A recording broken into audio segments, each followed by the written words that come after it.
गणेश चिवटे यांची जिल्हाध्यक्षपदी निवड झाली, त्यावर आपलं महाराष्ट्राचे लाडके मुख्यमंत्री आदरणीय देवेंद्रजी फडणवीस साहेब यांच्या मार्गदर्शनाखाली चाललेले वाटचाल आमच्या जिल्ह्याचे लाडके मुख्यमंत्री जयभाऊ गोरे, आमचे माजी खासदार रणजित निंबाळकर आणि जिल्हाध्यक्ष यांच्या सगळ्यांच्या नेतृत्वाखाली आदरणीय गणेशभाऊ काम करत असताना भारतीय जनता पार्टीने त्यांना एक प्रकारचा न्याय दिला आहे आणि सर्वसामान्य कार्यकर्त्याला न्याय द्यायचं काम भारतीय जनता पार्टी करते. ते गणेश भाऊंना जिल्हाध्यक्षवर जाऊन भारतीय जनता पार्टीने सिद्ध केलं.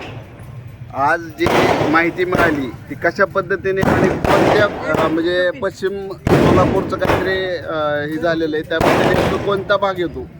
पश्चिम महाराष्ट्र जिल्हा प्रमुख या नियुक्तीवर त्यांचे जिल्हा प्रमुख नियुक्ती झाली. त्यामध्ये 6 तालुके येतात. पंढरपूर जिल्हा असा एक संघटना दृष्टिकोनातून 2 जिल्हे आहेत, सोलापूर आणि पंढरपूर. अशा तालुक्यात त्यांची नियुक्ती झाली. जिल्हाध्यक्षपद मिळाल्यानंतर ह्याच्या पुढं कशा पद्धतीने तुमचा उत्साह दिसतो? 100% आजच्या इतिहासात करमाळ तालुक्यात पहिल्यांदाच भारतीय जनता पार्टीचं जिल्हाध्यक्षपद हे महाराष्ट्रपद येते आणि करमाळ तालुक्याच्या प्रत्येक नागरिकाला या गोष्टीचा आनंद झाला आहे.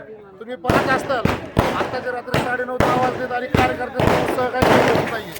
तरी आता इतका जल्लोष जो आता चालू आहे तुम्ही तुमच्या कॅमेऱ्याने बघू शकताय.